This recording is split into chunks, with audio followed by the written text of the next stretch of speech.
যোগ্য, তারপরে পূজার শোনা আর কলিকে হরিণ নাম হরিণ নাম হরিণ নামই কি বললাম খলো নাস্তেব্য নাস্তেব্য নাস্তেব্য গতিরঙ্গ। সত্যের মানুষ আয়ু ছিল 10 লক্ষ বছর, ক্রেতার মানুষের আয়ু ছিল 1 লক্ষ বছর, তারপরের মানুষের আয়ু ছিল 1000 বছর, আর কলির মানুষের আয়ু 100 বছর। এখন আর 100 নাই, 60 বাড়বে। সত্যের মানুষ লম্বা ছিল 28 হাত, ক্রেতার মানুষ লম্বা ছিল 14 হাত, তারপরের মানুষ লম্বা ছিল 7 হাত, আর কলির মানুষ লম্বা হলেন 3.5 হাত। তাহলে ওই 3.5 হাত মানুষের জন্য 3.5 হাত মানুষ তো বুদ্ধি ঢেকি। 3.5 হাত মানুষ কার পাশায় বাস দেব এইসব চিন্তা ভাবনা, এইসব চিন্তা ভাবনা। ভালো কথা বা ভালো জায়গায় যাব না, ভালো জায়গায় গেলে তো আবার হরিনাম করতে হবে। আবার দেখবেন কোন বৈষ্ণবকে দেখে গোসাই কবে নিলে ও 14 বর্ষে গোসাই জমা, গোসাইকে দেখে উপহাস করছে। 14 বর্ষে ভাগ্য ভালো যে গোসাইকে দেখে একবার হরিবল বলেছে। নিজে তো হরিবল বলবে না, আরেকজন করলেও করতে দেবে না।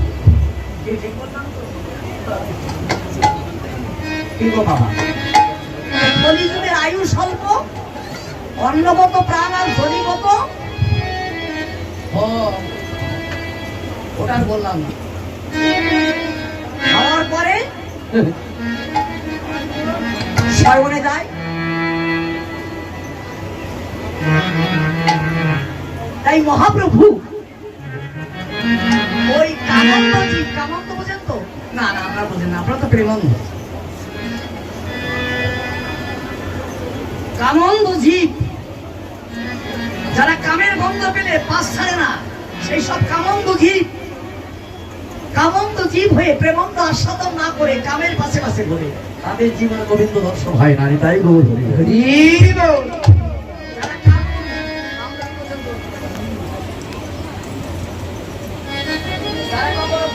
হয় না, আর যারা প্রেমলোভী হয় তারা কখনো কামলোভী হয় না। কথাটা ছিল কি, রাধা কৃষ্ণ। আমি বলি এইবার ছোট কথা শুনবেন, পিছিয়ে কেউ ঘা দেবেন না। রাধারানীর সঙ্গে কৃষ্ণের কি সম্পর্ক, রায়ান বাকি শুনছে তো না? আয়ান হলেন রাধারানীর স্বামী। সবাই বলে আয়ান নাকি নপুংসক। নপুংসক মানে বোঝেন তো? নপুংসক মানে কি? হিজড়া। আচ্ছা, মায়েদের কাছে বাবাদের কাছে এখন হচ্ছে বিজ্ঞানের যুগ, বিজ্ঞান ভিত্তিক ছেলে মেয়ে, তারা এইসব কথা বুঝবে না। তাদের বোঝাতে গেলে যুক্তি তর্ক নিয়ে বোঝাতে হয়। সারা প্রশ্ন করেছে আমার কাছে, দাদা যদি আয়ান নপুংসক হবে, একটা হিজড়ে হবে, সে কি বিয়ে করে? হিজড়ে না করে, হিজড়া কখন বিয়ে করতে শিখেছে? মানে আয়ান যদি হিজড়া হবে, সে বিয়ের মঞ্চে বসে দুই কথাগুলো শুনুন। দুই, আপনি নোট করে ছেড়ে দিতে পারেন, কোনো ব্যাপার নেই, আমি গ্রহণ করে দেখাবো। আয়ান যদি নপুংসক হবে, তুমি কেন বিয়েতে বসবে? আয়ান কখনো নপুংসক নয়। আজকে শুনে রাখুন, আয়ান হলেন প্রকৃত পুরুষ, পরম বৈষ্ণব। কেন? যে ভগবানের রাধারানীকে বাঁধতে পারে, সে কি বৈষ্ণব নহে? হ্যাঁ, জটিলা কুটিলা সবাই বলে কৃষ্ণবাদিনী, আমি বললাম পরম বৈষ্ণব। কেন? দুটি পথ আছে, আগে জানুন গ্রহণ তো। দুটি পথ আছে, একটা হচ্ছে অহংকার হিংসা, আর একটা হচ্ছে প্রেমের। হিংসার পথে তাড়াতাড়ি ভগবান পাওয়া যায়। প্রমাণ জগাই মাথায়, প্রমাণ রাবণ, প্রমাণ কংস, প্রমাণ রত্নাকর দস্যু, প্রমাণ জটিলা কুটিলা।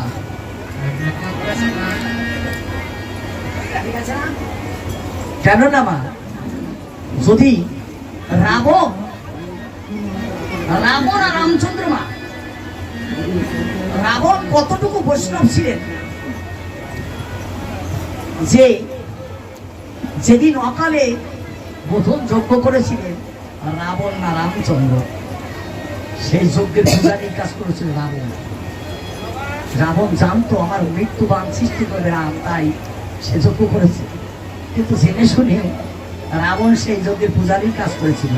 আচ্ছা বলতে পারি আপনার মরণ মান আমি তৈরি করছি, আপনি সেখানে যাবেন? রাবণ জানতো কতদিন পরে ভগবানের চরণে রাক্ষস করে পড়েছে। রামের সীতাকে হরণ করে যদি পাপিষ্ঠ লঙ্কা রাম নামে উদ্ধার হয়, এটা তোমার পরম চাওয়া পাওয়া। মন্দাগারী বলেছিল রাবণকে, তুমি রামের সীতা ফিরিয়ে দাও। মন্দাগারীকে রাবণ বলেছিল, আমি যদি সীতাকে ফিরিয়ে দিই তাহলে পাপিষ্ঠ রাক্ষসকে উদ্ধার পাবে। এগুলো দেখুন, চেঁচামেচি করে কোনো কাজ হবে না। আজকে যে রাধারানী কথা বলছেন না, রাধারানী গোবিন্দ অঙ্গ থেকে সৃষ্টি। রাধা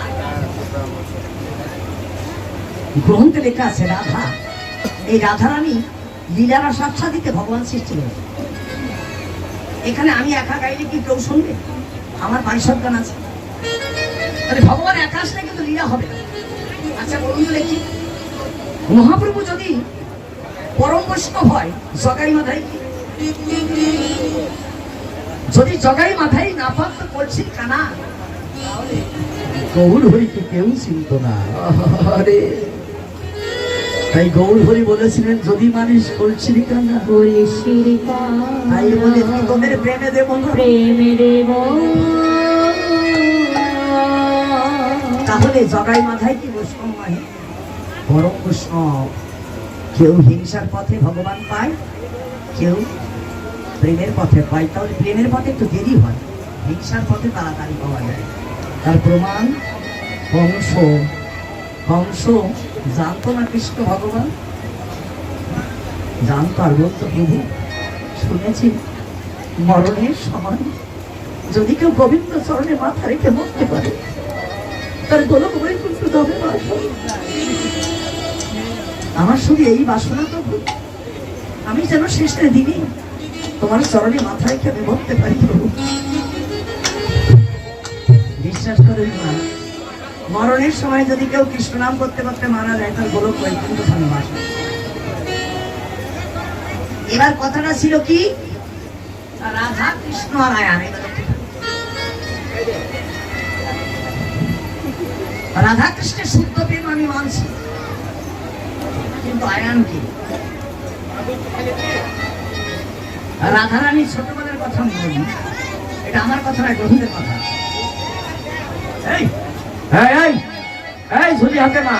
লক্ষ্য করুন যে কথা প্রসঙ্গে কথা এসছে, শুদ্ধ প্রেম, সত্যি শুদ্ধ প্রেম আমি অস্বীকার করছি না। তবে বাহ্যিক জ্ঞানে, বাহ্যিক জগতে আমি জ্ঞানী, আপনি জ্ঞানী, আরেক পাঁচজন জ্ঞানী, সবাই তার জ্ঞানী নয়। সবাইকে বোঝাতে গেলে আমাকে শুদ্ধ পথ পরিষ্কার দিতে হবে। কি? রাধারানী যেদিন 5 বছর বয়স, কথাটা কি বললাম? 5 বছর বয়স। এটা দেখুন রাধারানীর সঙ্গে কৃষ্ণ বা আয়ানের কি সম্পর্ক। সব কীর্তনিয়া মাঝে মাঝে বলে আমার রাধা কৃষ্ণের প্রেম, জেগে বসে আছে।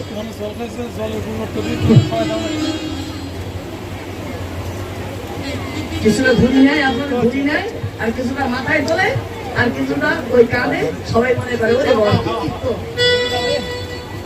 আর কিছু কিছু গুরু গোসাই আছে, দোকানা পালা ঠিক করতে গিয়ে 10,000 15,000 টাকা দেয়, ওরে আমার কীর্তন।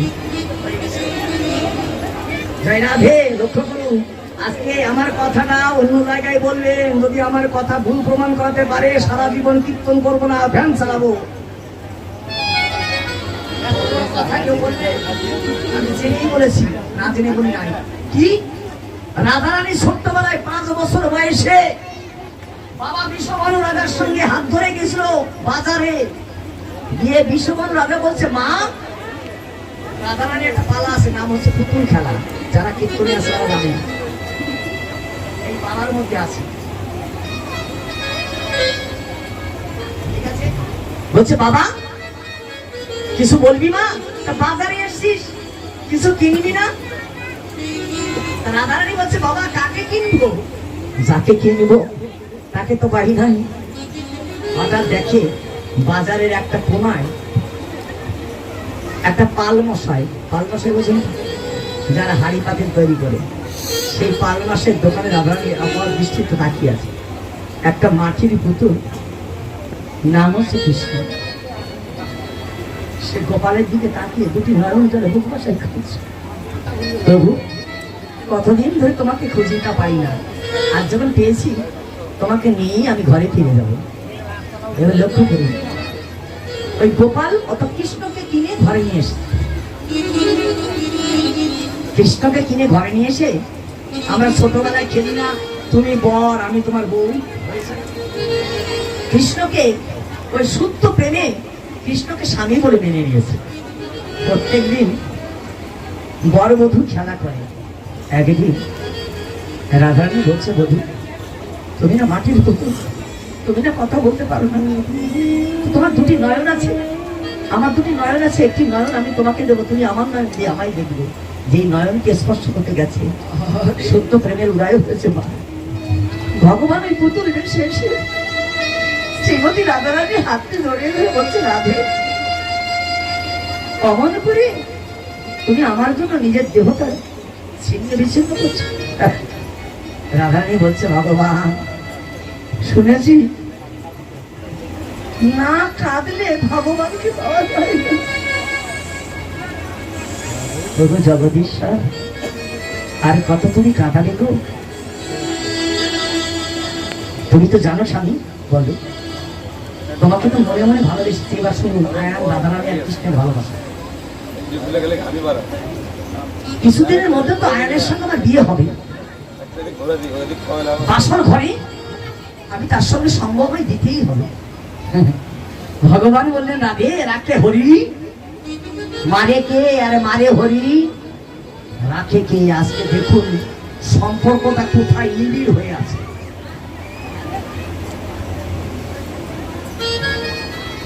রাধারানীর সঙ্গে আয়নের বিয়ে হয়েছে।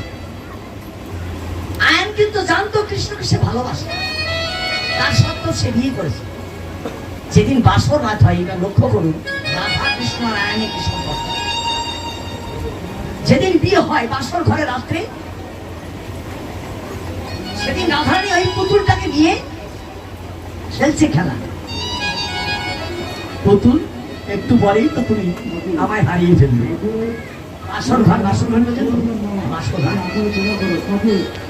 ভগবান বলে রাধে তোমার কোনো চিন্তা নেই, আমি তো আছি। রাধারানী এই পুতুলটাকে নিয়ে দুটি নয়ন জলে দুটি পা ধুয়ে দিচ্ছে। এমন সময় আয়ন প্রবেশ করেছে বাসর ঘরে, এইটা দেখি। কিন্তু পুতুলটা কাপড়ের মধ্যে আঁচড়ে লুকিয়ে ফেলেছে, কিন্তু নয়নে জল লুকাতে পারি না। হঠাৎ আয়ানের দিকে যেই তাকিয়েছে, স্বামী বলছে রাধে বলো তোমার চোখে জল কেন? তুমি কি আমাকে পেয়ে সুখী হতে পারো না? কি সুন্দর কথা দেখো।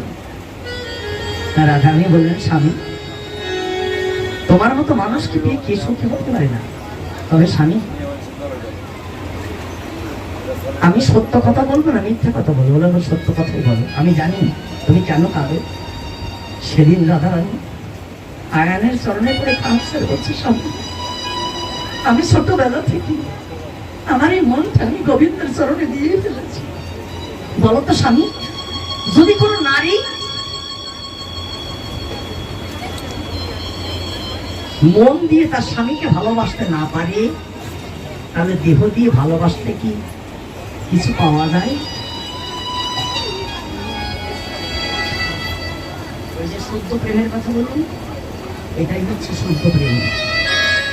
সেদিন যখন আসল নিয়ে চোখের জল মিশতে যাচ্ছে, রাধারানী হাতটা ধরে নায়ান ধরে বলছে রাধে তুমি না প্রেমময়। আমি জানি রাধে তুমি কৃষ্ণকে ভালোবাসো, তুমি ভেবেছিলাম তুমি আমার হবে। তবে আজকে যে কথাটা তুমি শ্রবণ করাবে যে আমার তোমার মন আমি কোনোদিন তুমি পাবে না, আমি যদি মন না পাই তোমার এই গোপালকে স্পর্শ করে আমি কথা দিলাম, এই বাসর ঘরের কথাটা বাসর ঘরেই থাকবে। আজ থেকে তোমার দেহের প্রতি কোনো লোভ লালসা ভাব থাকবে না। আমি তোমার গোপালকে স্পর্শ করে বললাম আমি মন্দিরে চলে যাব, মা কালী দুয়ারে গিয়ে সারা জীবন আমি মায়ের পূজা করি। বেলা বলি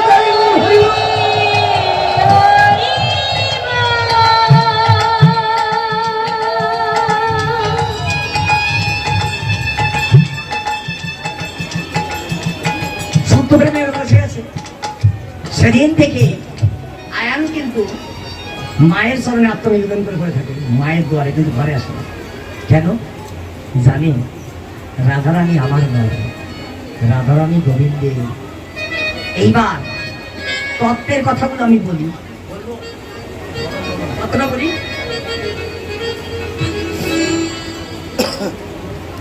চৈতন্য চরিতামৃত বললেন তত্ত্ব না জানিয়া করে কীর্তন শ্রবণ, বহু জন্মে মিলিবে না তার প্রয়োজন লগ্ন। তত্ত্ব জানিয়া করে কীর্তন শ্রবণ, অবশ্যই মিলিবে তার নিত্য প্রয়োজন ধাম। জ্ঞান করবে যোগে ধরে না হয় কৃষ্ণ বশ, কৃষ্ণ বশ হইতে কৃষ্ণ প্রেম রস।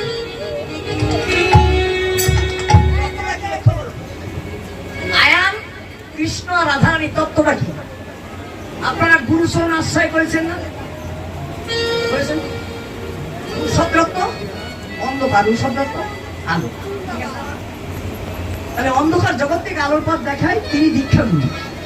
শিক্ষাগুরু কি করে?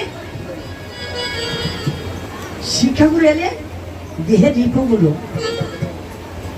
অন্যের জমিতে পা দিতে ইচ্ছা করে।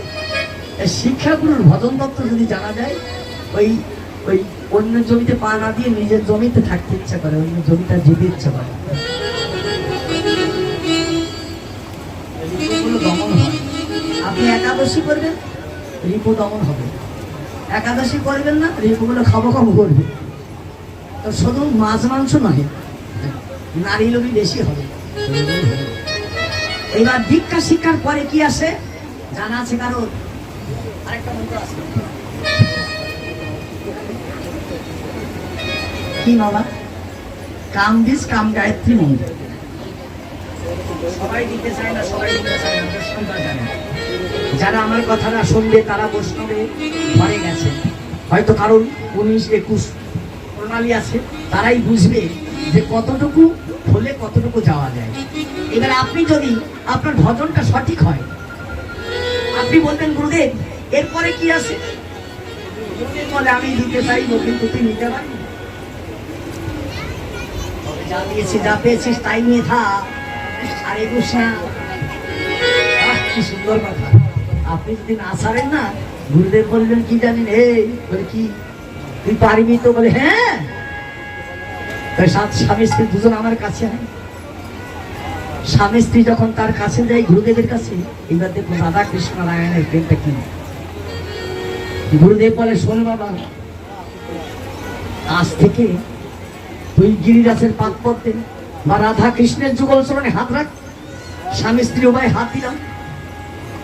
যখন হাত দিলাম তখন স্বামীকে ডেকে বলছে তুই বল। বলে কি? আজ থেকে আমার এই দেহ মন প্রাণ আমি গোবিন্দের চরণে অর্পণ করলো। এই দেহের প্রতি স্ত্রী কোনো অধিকার থাকবে না। আর স্ত্রী তুমি বলো, আজ থেকে এই দেহের প্রতি অধিকার আমার স্বামীর থাকবে না। আজ থেকে আমরা কামকে বর্জন করে নিষ্কাম ব্রত হয়ে আমরা কৃষ্ণ বলে কৃষ্ণ বলে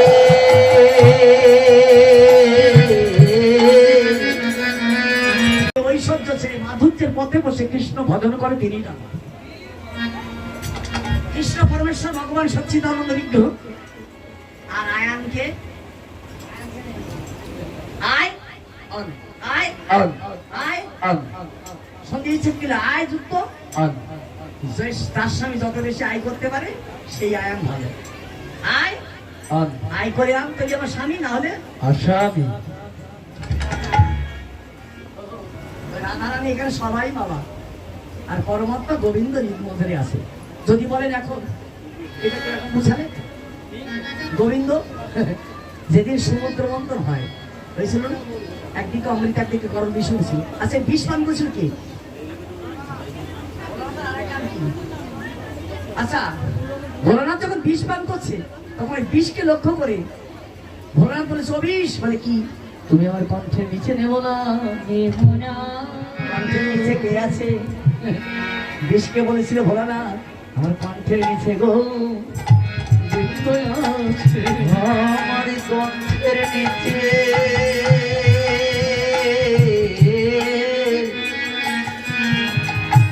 গোবিন্দ আছে। তুমি যেও না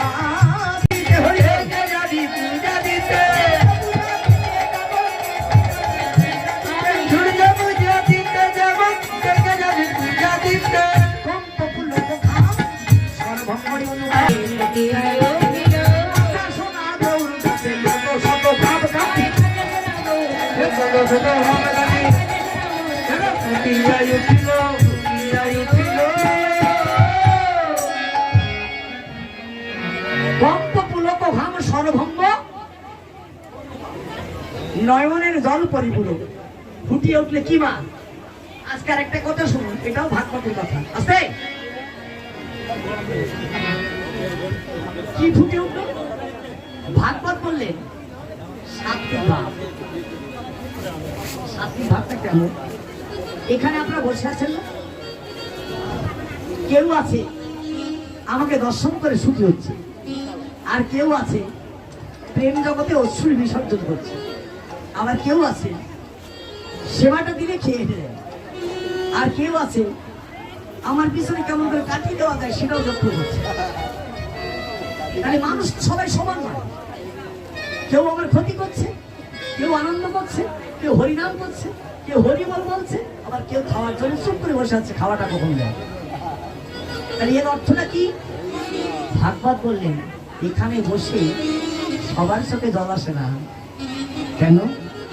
ভাগবত বললেন এখানে বসে বসে যদি কোনো সাধুগুরু বৈষ্ণব সাত্বিক ভাবের উদয় না হয়, ওই যে কম্প পুলক ভঙ্গ সর্বভঙ্গ অনুপম, হ্যাঁ সাত্বিক ভাব যদি এখানে বসে যদি কোনো সাধুগুরু বৈষ্ণবের ভাবের উদয় না হয়, তাহলে আজ থেকে ভাববে আমার এই দেহে প্রচুর অপরাধ আছে, অপরাধ আছে বলে এই দেহ কৃষ্ণ সেবাই লাগলো না।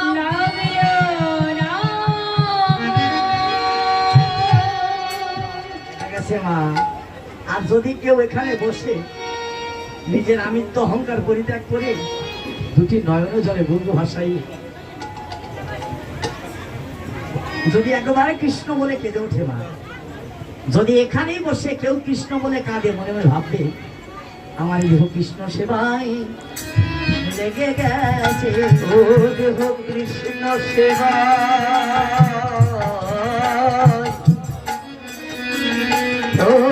লেগে গেছে, দেহ কৃষ্ণ সেবা সেবাই বুঝি লেগে গেছে, ও দেহ কৃষ্ণ সেবা বুঝি ওর লেগে গেছে, ভাই কৃষ্ণ বলে হৃদয় কেঁদে ওঠে, হাতে দেহ কৃষ্ণ সেবায় আমার দেহ লেগে আছে, হৃদয় কৃষ্ণ বলে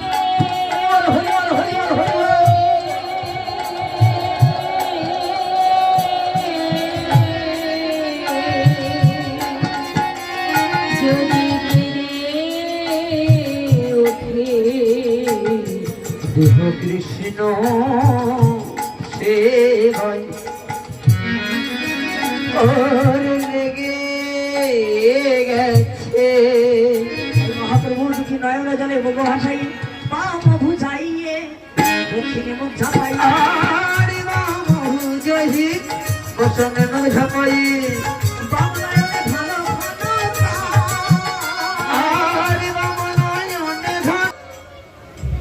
চরণে শরণিলা ওই চরণে শরণ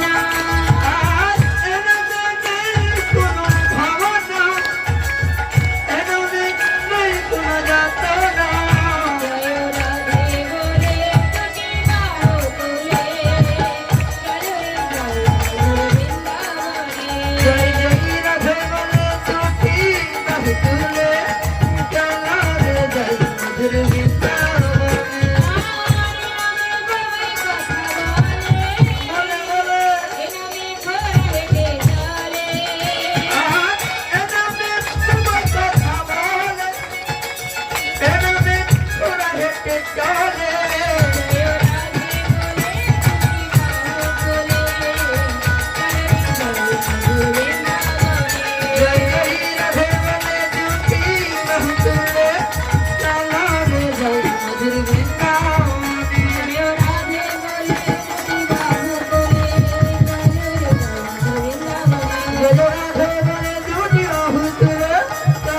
যাই মধুর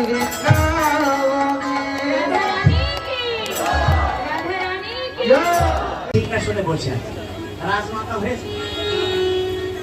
এমন সময় কৃষ্ণ এসে বলছে, পিসিমা, কি সুন্দর কথা দেখুন মা। পিসিমা বলে, কি আমি যাই? কুন্তী বলছে, কৃষ্ণ প্রত্যেকদিন বলিস আসি, আজকে যাই বললি কেন? কৃষ্ণ বললেন, পিসিমা, আর তোমার প্রয়োজন নাই, তুমি রাজমাতা হয়েছে, তোমার ছেলেরা রাজা হয়েছে। কি গো মা, যখন তুমি দুঃখী ছিলে তখন তুমি কৃষ্ণ বলে কেঁদেছিলে, সুখের মাঝে সবাই তো আমাকে হারিয়ে ফেলে, তাই তো বললাম আজকে আমি যাই। কুন্তী বললেন, কৃষ্ণ যাই বলতে নেই, বলি আসি। পিসিমা, আসি বললে তো আর আসব না, যেদিন তোমার কেউ ছিল না সেদিনে ছিলাম আমি, আজ তোমার সব হয়েছে, পিসিমা পর হয়েছি আমি। পিসিমা, তাই তো বলি যাই। দাদা কৃষ্ণ,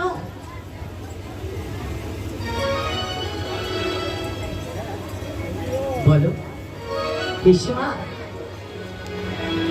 গোবিন্দের স্মরণে মাথা রেখে বলছে, গোবিন্দ, আমার যাবার সময় হয়েছে, বিদায় বেলায় তোর কাছে আমার এই মিনতি। বলো পিসিমা।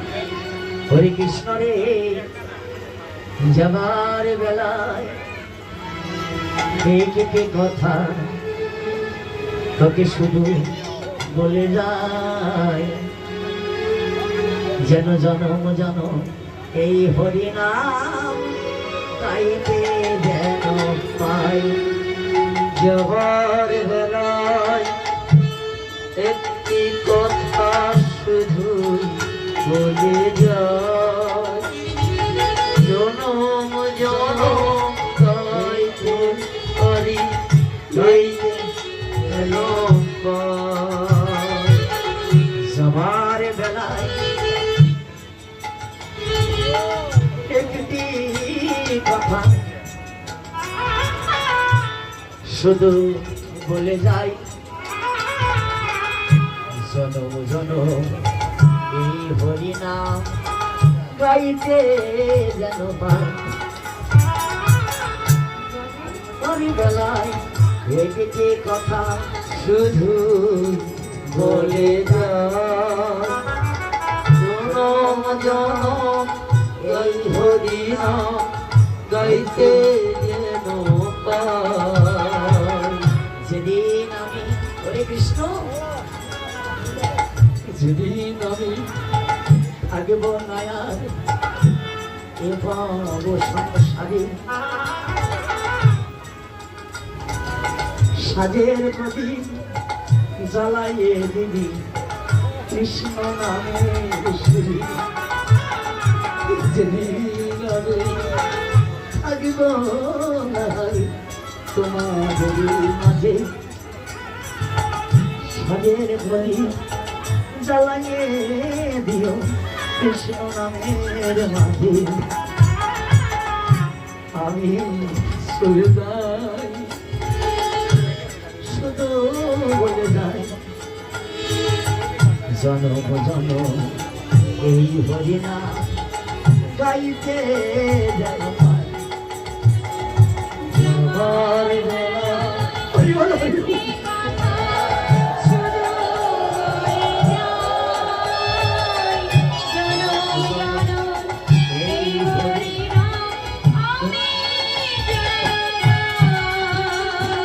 যাবার বেলায় একটি কথা শুধু বলে যায়, জনম জনম ধরে গাইতে যেন পাই। আমার যদি জনম দিও দেব সংসারে, কৃষ্ণ নামে মালা গেতে পরাই। আমার যদি জনম দিও হে ভব সংসারে কৃষ্ণ নামে মালা গেছে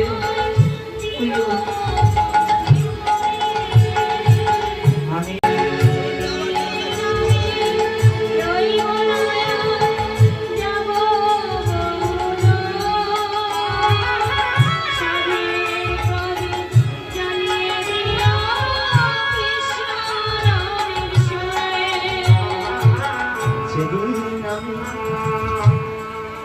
হরি হরে কৃষ্ণ হরি আমি লিপ্ত হয়ে গেছি আমি বলতে কথা বলি যাওয়ার বেলায় শেষের দিনের কথা মনে করে তোর শ্রীমৎ পদ্মে আশ্রয় নিয়ে তবু দয়াময় আর হয়তো আমি বাজে না যেদিন আমাকে সবাই শ্মশানে ঘাটে নিয়ে যাবে ওরে দয়াময় যেদিন আমাকে ফেলে রেখে চলে আসে যে দেহটা ধরে আমি বসে আছি এই দেহটা হয়তো পুড়িয়ে ফেলল ঈশ্বরারঙ্গ তবু দয়াময় ও তোর সদারঙ্গ